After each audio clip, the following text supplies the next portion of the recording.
Halo sobat-sobat semua, kembali lagi di channel Behold. Kali ini saya akan melanjutkan merangkum alur cerita film Pokemon Johto Journey. Satoshi dan kawan-kawan bertemu dengan superhero yang menggunakan Gligar sebagai partnernya. Saat melakukan perjalanan menuju Azalea Town, Satoshi dan kawan-kawan melihat banyak Pokemon tipe rumput, termasuk Pokemon yang melompat di sepanjang jalan, yang diidentifikasi sebagai Hoppip. Begitu Satoshi mengeceknya melalui Pokédex, tiba-tiba angin sepoi-sepoi bertiup dan mengangkat Hoppip itu ke udara. Satoshi dan kawan-kawan pun mengejar Hoppip yang terbang itu. Seorang gadis muncul dan menangkap Hoppip dengan jaring besarnya. Saat meletakkan jaringnya, Hoppip lainnya mengapung dan mendarat di kepalanya. Satoshi dan kawan-kawan menghampiri gadis itu, yang memperkenalkan dirinya sebagai Ajusa. Takeshi menyempatkan diri untuk berbicara dengannya, tapi selalu ada Kasumi yang akan menjewer kupingnya. Setelahnya, Ajusa mengajak mereka untuk mampir ke rumahnya. Ajusa menjelaskan bahwa sejak kecil ia sudah merawat semua Hoppip ini, yang biasa digunakan untuk memprediksi cuaca. Menurut pengakuannya, Ajusa memperkirakan bahwa angin akan bertiup kencang, karena semua Hoppip telah berkumpul bersama. Benar saja, angin berembus kencang dan mengirimkan dua Hoppip terbang menjauh. Untungnya ada jaring kawat yang menahan di situ. Ajusa menyatakan angin seperti itu hanya bernilai 2 skala, karena hanya cukup kuat untuk mengangkat 2 Hoppip saja. Ajusa mengumumkan rencananya untuk melakukan lebih banyak penelitian tentang hubungan antara perilaku Hoppip dan cuaca. Semuanya dilakukan untuk membantu ahli meteorologi membuat prediksi jangka panjang. Sekali lagi, sekelompok Hoppip berkumpul dengan angin yang menerbangkan mereka semua kecuali satu. Hoppip terakhir dengan cepat mengejar yang lainnya, memanjat batu dan melompat untuk terbang seperti teman-temannya, tapi gagal. Saat Kasumi membantu dan membersihkan tubuhnya, warna merah jambu Hoppip luntur dan mengungkapkan bahwa Pokemon tersebut adalah Oddish. Ajusa menjelaskan Oddish berasal dari lingkungan sekitar sini, yang menghabiskan waktu begitu banyak dengan Pokemonnya, sehingga ingin menjadi seperti mereka. Saat mereka asik berbicara, Oddish memanjat kawat dan melompat untuk terbang, tapi lagi-lagi gagal dan untungnya menemukan pendaratan yang lebih lembut di tumpukan jerami. Satoshi dan Takeshi meragukan Oddish, tapi Kasumi membentak mereka, karena hal itu akan menyakiti perasaan Oddish. Sementara itu, tim Rocket mengawasi dari kejauhan. Setelah melihat Hoppip yang berterbangan, Nyasu mengatakan mereka harus mencurinya dan menggunakannya sebagai jasa pengiriman. Bisnis mereka pasti akan laku keras, dan tim Rocket akan cepat kaya. Tapi Musashi dan Kojiro menolak gagasan itu, dan menyarankan untuk menangkap Hoppip untuk diberikan kepada bos. Kasumi berusaha menghibur Oddish. Namun sesaat kemudian tim Rocket muncul menghancurkan kawat dengan kipas. Tim Rocket berupaya menerbangkan Hoppip, namun Ajusa berjuang sekuat tenaga untuk melindungi Pokemonnya. Akhirnya tim Rocket mengaktifkan kipas raksasa, yang kali ini mampu menerbangkan Hoppip. Satoshi dan kawan-kawan sebisa mungkin menangkap Hoppip yang berterbangan. Satoshi lalu memanggil Chikorita, sedangkan Musashi mengeluarkan Arbok. Arbok menerjang Chikorita yang mengcounter serangan itu dengan tackle. Kemudian Satoshi merintahkan Chikorita Razor Leaf, membuat Arbok jatuh di atas Musashi dan Kojiro. Nyasu meningkatkan kecepatan kipas ke tingkat badai. Pikachu menggunakan Thunderbolt untuk meledakkan kipas tersebut, sehingga tim Rocket bisa dikalahkan. Satoshi mengucapkan terima kasih kepada Pikachu. Tidak mau ketinggalan, Chikorita mendorong Pikachu ingin dipuji juga. Meskipun bahaya telah berlalu, Hoppip tiba-tiba mulai berkumpul dan menyatukan daun mereka, menandakan angin yang kencang akan datang. Tim Rocket menjadi saksi kedatangan angin tersebut, saat mereka tiba-tiba disapu tornado puting beliung.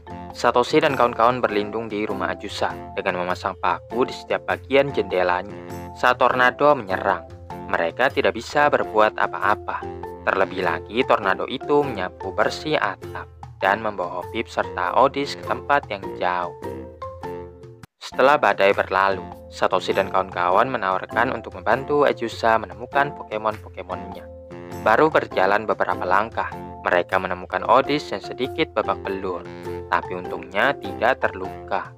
Ajusa menjelaskan bahwa Odis mampu menemukan Pokemon-Pokemonnya dan menceritakan kisahnya tentang menemukan Hoppip yang tersesat dalam badai petir.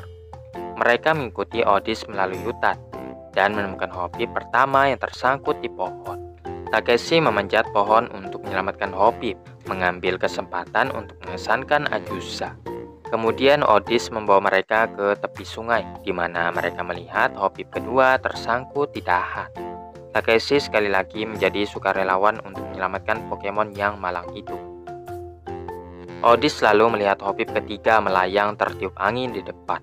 Saat mereka mengejarnya, tim Rocket muncul, mengungkapkan bahwa tornado mengepaskan Hoppip ke balon udara mereka. Mereka juga menangkap Hoppip yang dikejar Satoshi dan kawan-kawan tadi. Kasumi merintahkan Staryu Tackle yang membuat balon udara bocor dan jatuh ke dalam hutan. Satoshi dan kawan-kawan menyusul masuk ke sana. Pertempuran pun terjadi untuk yang kesekian kalinya, di mana Pokemon yang akan bertanding antara lain Arbok, Victreebel versus Heracross Staryu. Saat pertarungan baru akan dimulai, Odis ikut membantu. Victreebel memulai dengan tackle. Odis merespon dengan mengkombo Stone Spore dan Powerful Kick. Hasilnya Victreebel langsung tumbang. Arbok melancarkan bite, tapi Odis menghindarinya sambil menggunakan Sleep Powder. Melihat teman-temannya dikalahkan, Nyasu berniat menyerang juga. Akan tetapi Odis lebih dulu menghitnya dengan Solar Beam. Dengan demikian tim Rocket kembali terbang ke langit-langit. Satoshi dan kawan-kawan memberi semangat kepada Odis untuk menjadi dirinya sendiri. Dan Ajusa menyatakan mulai hari ini Odis resmi menjadi Pokemonnya. Ajusa dan Pokemon-Pokemonnya melambaikan tangan saat Satoshi dan kawan-kawan melanjutkan perjalanan mereka lagi. Saat melewati hutan, Satoshi dan kawan-kawan mendengar suara aneh di sekitarnya, lalu mengamati Gligar melompat dari pohon ke pohon sebelum akhirnya menghilang. Satoshi menggunakan Pokédex-nya untuk memberikan informasi tentang Gligar, sementara Kasumi dan Takeshi menjelaskan Pokemon tersebut dikatakan temperamental dan tidak menyukai manusia. Satoshi tidak percaya dengan pernyataan itu, mengungkapkan setiap Pokemon yang ditemuinya akan langsung menyukainya. Tiba-tiba mereka terjatuh ke dalam lubang, yang tidak lain dan tidak bukan adalah tim Rocket yang telah mempersiapkannya. Tim Rocket menutup bagian atasnya dan mulai memompa air, berencana untuk mengisi lubang itu dan mencuri Pikachu saat ia mengapung ke atas. Lalu setelahnya membiarkan yang lain terperangkap di dalam air. Pikachu tidak bisa menyerang karena takut akan melukai teman-temannya. Di saat keadaan semakin bertambah parah, Gligar muncul menerobos jeruji bambu untuk menyelamatkan Togepi. Seorang pria berpakaian seperti Gligar kemudian muncul di atas pohon dan menyuruh tim Rocket untuk melepaskan Satoshi dan kawan-kawan. Pria itu lalu memperkenalkan dirinya sebagai Gligar Man, seorang superhero pahlawan pembela kebenaran. Musashi dan Kojiro berkomentar mereka belum pernah mendengarnya, yang membuat Gligar Man malu. Nyasu kemudian bertanya mengapa Gligar Man mengenakan sempak di luar, yang semakin mempermalukan Gligar Man. Saat Gligar Man mempertahankan argumennya, tim Rocket mempertanyakan apakah pria bertopeng itu benar-benar pahlawan super. Kasumi justru membela Gligar Man. Gligar Man pun kembali bersemangat dan memerintahkan Gligar untuk menghabisi tim Rocket. Gligar menukik ke bawah dan menempel ke wajah Musashi. Musashi meronta-ronta demi melepaskan diri, sementara teman-temannya tidak bisa berbuat apa-apa karena diancam Gligar dengan ekornya. Kojiro menyuruh Nyasu untuk menghadapi Gligar.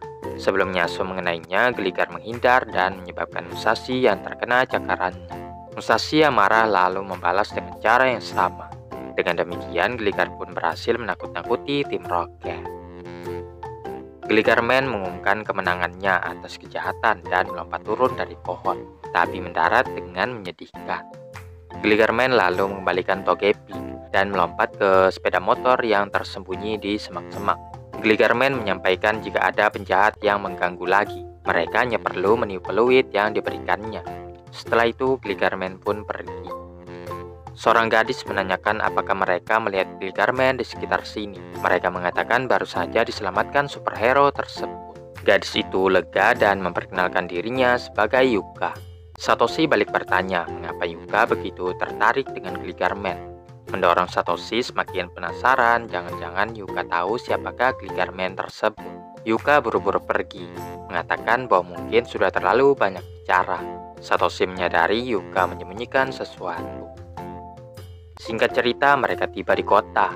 Mereka masuk ke toko yang menjual barang-barang Gligar Man, yang mana superhero itu ternyata sangat populer di sini. Mereka juga menemukan Yuka yang bekerja sebagai penjaga toko. Satoshi ingin Yuka memberinya lebih banyak informasi tentang Gligar Man. Ayah Yuka, Nagai, mengatakan tahu segalanya tentang Gligar Man. Nagai menunjukkan sebuah video yang menayangkan bagaimana hebatnya Gligar Man. Satoshi heran mengapa Gligar Man itu berbeda dengan yang mereka lihat sebelumnya. Nagai menanggapi bahwa video itu dibuat beberapa tahun yang lalu dan menyerahkan merchandise Gligar Man untuk mengubah topik pembicaraan. Togepi tiba-tiba menyukai Nagai, dan menurut Kasumi, Gligar Man mungkin adalah identitas aslinya. Takeshi memasang topeng Gligar Man pada Nagai, yang sekarang terlihat persis seperti Gligar Man, membenarkan kecurigaan mereka. Satoshi mulai mendesaknya dengan berbagai macam pertanyaan. Nagai akhirnya mengaku dan memohon agar mereka jangan mengungkapkan rahasianya.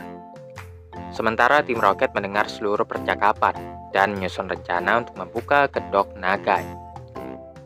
Nagai dan Yuka mengantarkan mereka ke Gligar Mansion, mengungkapkan bahwa Gligar Man dimulai karena toko mereka tidak laku. Akhirnya mereka mengarang cerita tentang Gligar Man, dan ternyata orang-orang suka dengan superhero tersebut. Ketika Satoshi mengatakan Gligar Man punya pekerjaan yang paling keren, Nagai menawarkannya untuk menjadi Gligar Man yang baru. Tiba-tiba alarm berbunyi, dan layar TV menunjukkan tim Rocket menyerang toko. Gligar Man dan Satoshi pun pergi ke sana, menemukan tim Rocket yang menawan para pekerja. Saat Gligar menyerang, tim Rocket mengeluarkan robot Spinara yang membungkus Satoshi, Pikachu, dan Gligar Man di dalam jaring. Tim Rocket menggantung mereka di tengah kota dan mengumumkan akan membuka kedok Gligar Man di hadapan semua orang. Namun para pekerja toko berlarian dan berteriak bahwa mereka percaya pada Nagai. Nagai akhirnya menyadari bahwa mereka telah mengetahui identitas aslinya selama ini. Tiba-tiba seorang gadis berpakaian seperti Gligar muncul dan memperkenalkan dirinya sebagai Gligar Woman. Gadis itu memanggil Gligar, yang awalnya enggan menerima perintahnya. Setelah mengetahui siapa di balik topeng tersebut, Gligar mengenalinya dan terbang ke arah Gligar Woman. Gligar Woman lalu memerintahkan Gligar untuk membebaskan Satoshi dan Gligar Man. Satoshi yang telah terbebas memerintahkan Pikachu untuk menggocek robot Spinara, yang menyebabkan robot tersebut terjatuh. Gligar dan Pikachu kemudian bekerja sama untuk melawan robot tersebut. Pikachu menggunakan Thunderbolt, menyebabkan robot tidak berfungsi sebelum meledak dan mengirimkan tim Rocket ke langit-langit. Gligar Man merasa terharu karena akan ada yang menemaninya menjadi superhero di kota ini.